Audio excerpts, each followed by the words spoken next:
How's it going? It's going good. How are you? I'm doing well, thank you. Thanks for taking the time. That's awesome. Of course, of course. I watched Cram the other day and absolutely loved it. Oh my Um, God, thank you so much. but I should say, like, I loved it in like a weird way because I'm a student Okay. myself. So, like, I feel seen a little bit. So, Yeah, totally. Oh my God, wow. I love when students watch the movie. I feel like we were in Mississippi for a film festival last year and someone came up to me and they were like, that was what happened to me on Tuesday. yeah, yeah, I loved it in the I'm sorry. fact that like I literally could see myself in Mark's shoes. So, Yeah, totally. Super cool. Well, I'm glad to hear, but also I sympathize. um, what inspired the story? Yeah, I mean, I feel like you've kind of already pointed at it. I was also not the strongest student when I was a kid. School was very often a nightmare for me.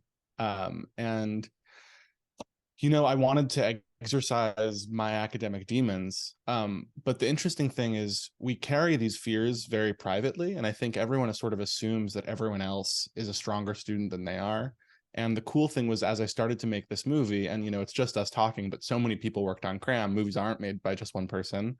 And I was lucky enough to collaborate with a tremendous number of extraordinary artists, and all of them, good students, bad students alike, they all shared the same nightmares as I did, as I had. And I'm sure that you also have had those nightmares, Beth.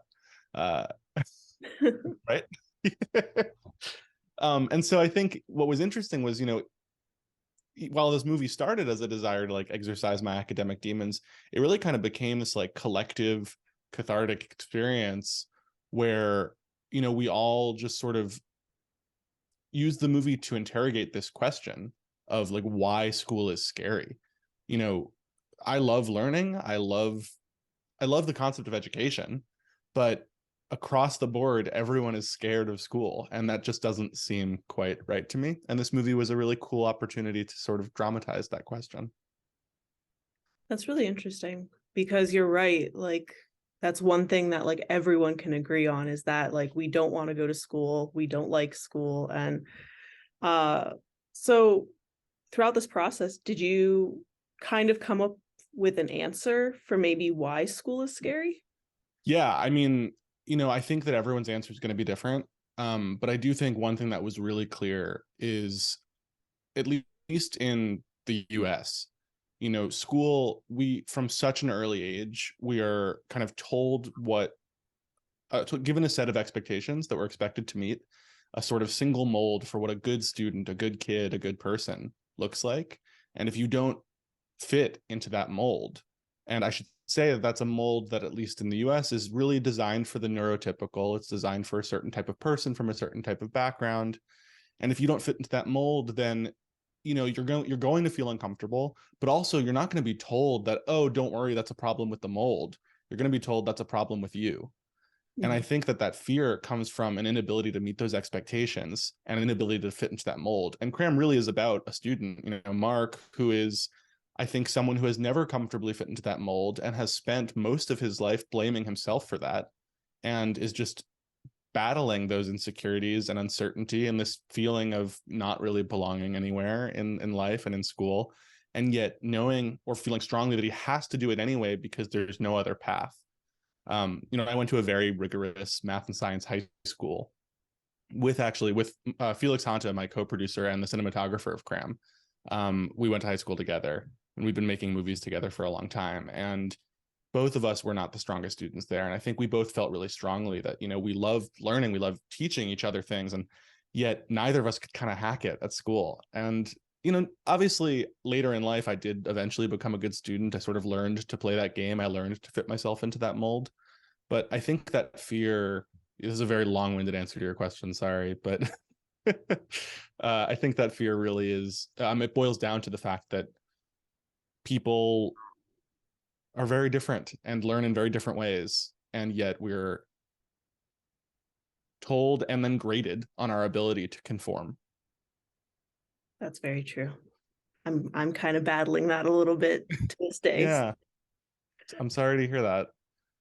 But the cool thing is, like, you are learning, you know what I mean? Like, whether or not, I mean, whatever your grades are, whatever, like however you do in class, however you feel in school, like all of that ultimately isn't really relevant to actually what you're learning and what you're inspired by, I think.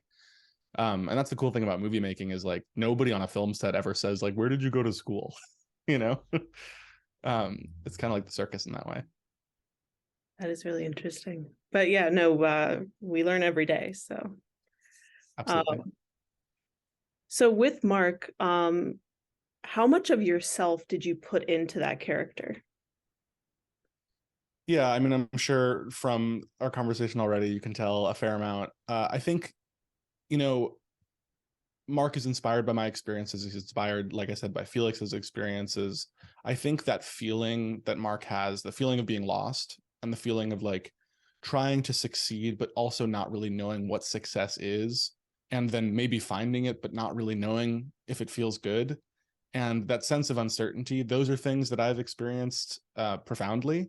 I think Mark is struggling more profoundly than I did, or well, at my lowest, certainly. I think I had nights like Mark's, but I think that, you know, the cool thing about working with making movies, like I said, is because it's not just me. I remember when we saw John Domino, the actor who plays Mark, when we saw John's self tape for the part, Mark spends so much of the movie by himself. You know, his scene partner is really the library around him. And it's very difficult for an actor to convey what's going on in their thoughts without the ability to use dialogue, without someone to react off of. And John, I remember in his self tape, I could just like see everything he was thinking on his face.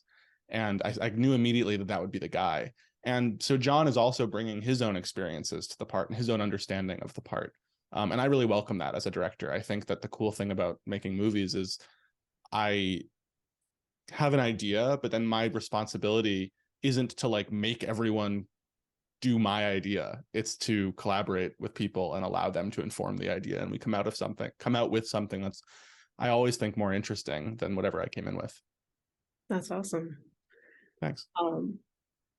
And kind of with everything that you've experienced and whatnot, where did the characters like the Master of the Books and Lieber the Vampire come from? Awesome. Great questions. And I love those characters. And I love those actors.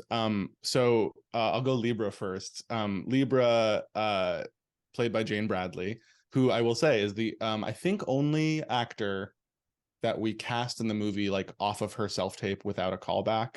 She sent in a tape and I saw it and I was like, that's her. And I called her up immediately and offered the part. And that part, you know, it's sort of deceptively simple in some ways, but I think the ability to play a sort of vampiric figure, the idea for the character was, I think there are all sorts of forbidden knowledge. While we're in school, we're simultaneously told like your job is to learn things, but also these types of knowledge you can't have and shouldn't have, and in fact are bad in some moral way. And obviously sex is a big part of that. And I think that the sort of moralization around sex is something I'm interested in the relationship it has with academia.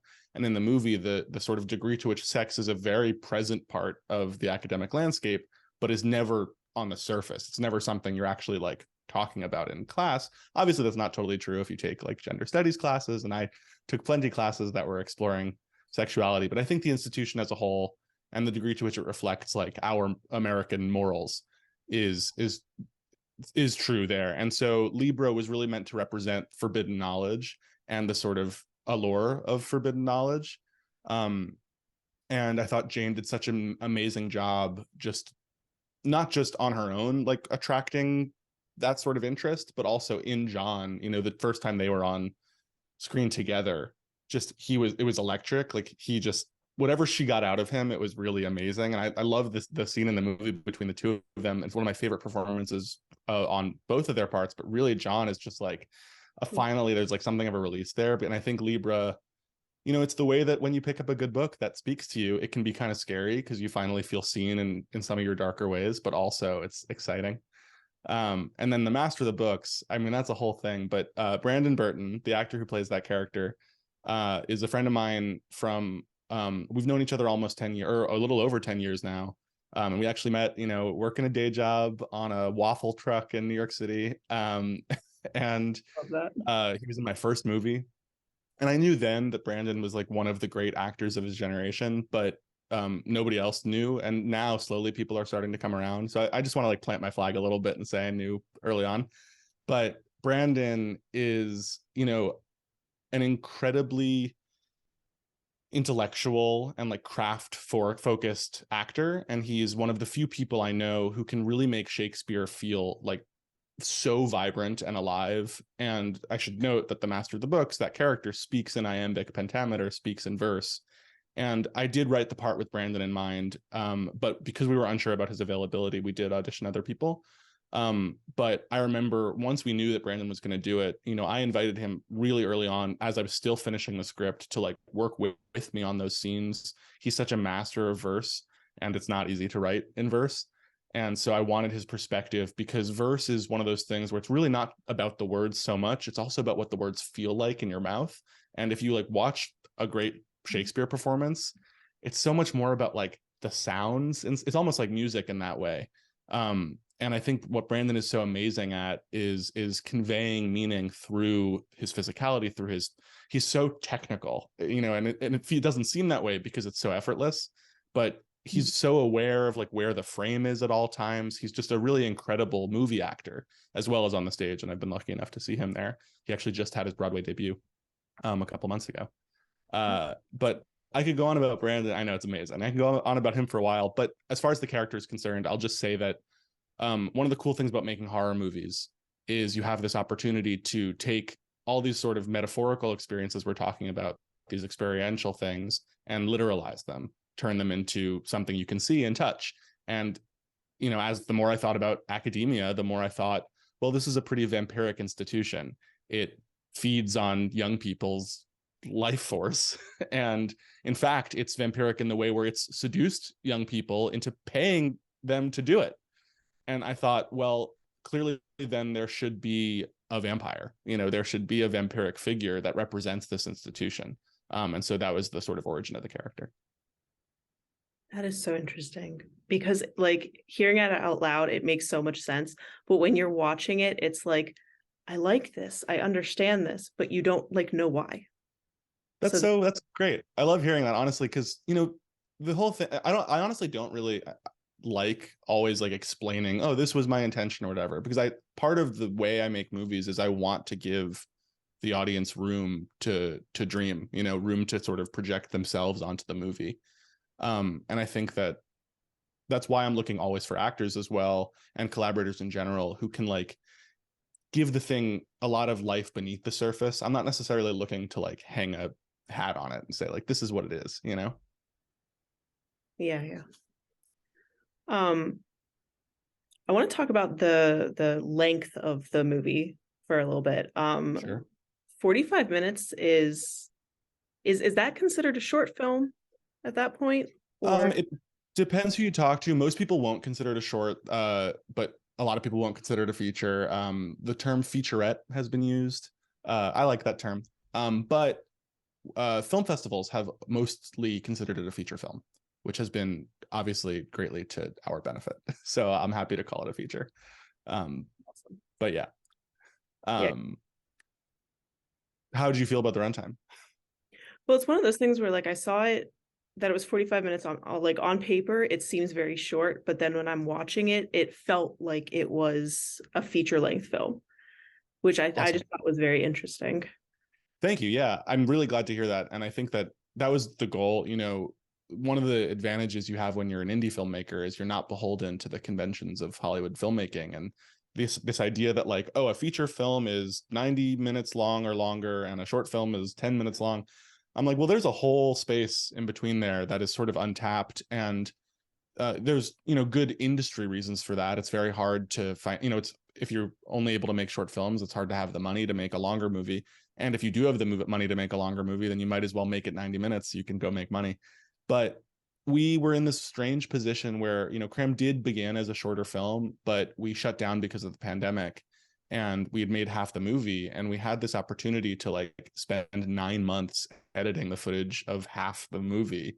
And as we did that, 9 months is a long time. There was a lot of space for new ideas to emerge, a chance to look at this movie and think, well, what are we really saying here, and how do we say it? And the script evolved, and when we finally were lucky enough, during the height of the pandemic, pre-vaccine actually, and I want to shout out our producer Zach Bailey, who did a heroic job, executing a safe production at that time.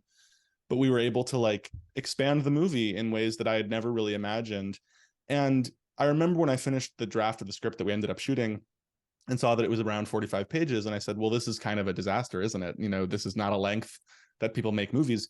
And I asked myself and I asked my co-producers, I said, well, can we cut 20 pages? Will that make the story better? And we all said no. And I said, well, can we add 30 pages and will that make the story better? And we all said no. And we felt, well, if this is what is best for this story, then maybe we should trust it and we should make this movie, and we should believe that if we make this movie always with what's best for the story in mind, then the experience of the audience will support that. And I will note that, the only people who've ever challenged us on the runtime are industry people. There's no audience member who's ever said like, I can't believe you made a 45-minute movie. They're always like, wow, so nice. It's so nice that it's only 45 minutes. But, distributors, it was hard to get distribution for this movie. And I'm really grateful to Terror Films for taking a chance on us. Yeah, I noticed when I was watching the screener, it said something about 3 years ago. So yeah.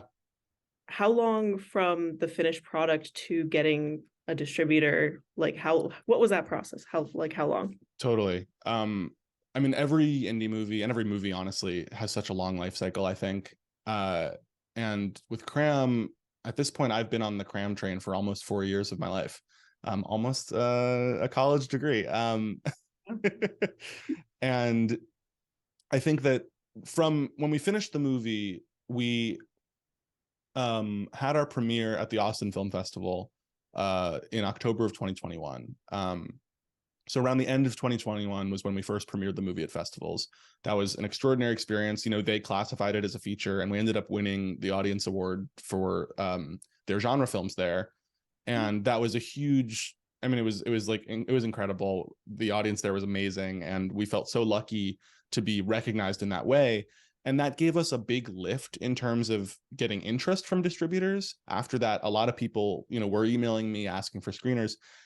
And as soon as I would send it, I would get basically the same response back every time, which was, we love the movie. This is so great. Do you have a longer cut? And I would always say something to the effect of like, no, or sure, but it's not better. And then we would, lose interest. And after a certain point, we would continue our festival run where we continued winning awards. And it was just this very strange dissonance of the audience really responding to the movie and the industry really not trusting that it could be viable. And again, there are business reasons for that. But the more I learned, the more I felt like there was a path for this movie. And sorry, I'm telling you the long version of the story. Full disclosure to your listeners or your viewers, I had the interview I was supposed to do before this was like canceled. It was a no-show. So I'm just like, no. I have a lot of energy. So thank you. Anyway, I started just cold emailing other distributors, and Terror got back to me, and my pitch changed. Whereas before I was like, please take a chance on us. Here I was like, look, everyone else is losing out on the opportunity to get this movie out into the world that people will like. Take a risk and it'll pay off. I just kind of bullshitted my way through it. And Terror jumped at the opportunity, and Joe, the head of Terror Films, I remember the first time we spoke, he said, tell me about the runtime. And I said, everything I'm telling you. And he said, cool. I don't care. And I was like, awesome. And, we really found someone who sort of understood that today in the independent film landscape, Cram is coming out on demand and on streaming. It'll be available to watch for free on Tubi. Tubi is a platform that has no runtime requirements there, and in fact, because it's free to watch, it's a platform that's, I think, celebrates risk, and it celebrates the audience taking risks on movies. When you're scrolling and everything you're looking at is free, you can click on something that you might not otherwise watch because you're not losing anything. And if it's only 45 minutes long, I think that's more bang for your buck. There's less of a risk there. And so I think that the audience that is actually primed for Cram, and maybe you can speak to this, I'm curious for your perspective, but students out there, maybe broke students who are trying to fit in something to watch, a night before a test, I think a 45-minute movie is something they can, well, cram in. I like what you did there. Thank you. Thank you. No, I definitely liked the 45-minute runtime. I like to watch movies at night, but sometimes when I'm getting into like the close to 2-hour movies, it's like I feel like I'm staying up too late. Sure. So with 45 minutes, I was like, this was nice. It was nice. I like the idea of pitching Cram as like, it'll get you in bed on time. All right. My final question for you is just if people want to stay up to date with you, your work, future projects, where can we follow you? Cool. Thank you. I'm most active on Twitter, and my username is Abie Sidell, although spelled different. It's Absidell. And I have the same username on Instagram, and on Letterboxd as well, which I'll post my thoughts on movies, but you can also share your own thoughts on Cram, and I'll read them, and maybe I'll respond. And that's all to say that I think one of the cool things about making movies as an indie filmmaker is I'm not, there's no studio behind us, there's no like wall up. I am really engaged in the process of cultivating community through movie making, and I think that if there are people out there who respond to the movie, I want to hear from you and want to talk and want to like learn. And several of the people who made Cram with me were people we met at film festivals or screenings for our last film. And I think the thing I'll say is, please, follow me and whatever, but also just thank you for checking out Cram is what I really want to say to people. We worked so hard on this movie for so long, and it really means the world to our whole team that we're finally able to share it with people. So yeah, thanks everybody. That's awesome. Yeah, definitely. Thank you for making it. Again, I enjoyed it, and I look forward to what you're doing next. Thanks, Beth. I really appreciate it. Thanks for taking the time. Of course. You have a great rest of your day. Likewise. Take care. Bye. Bye.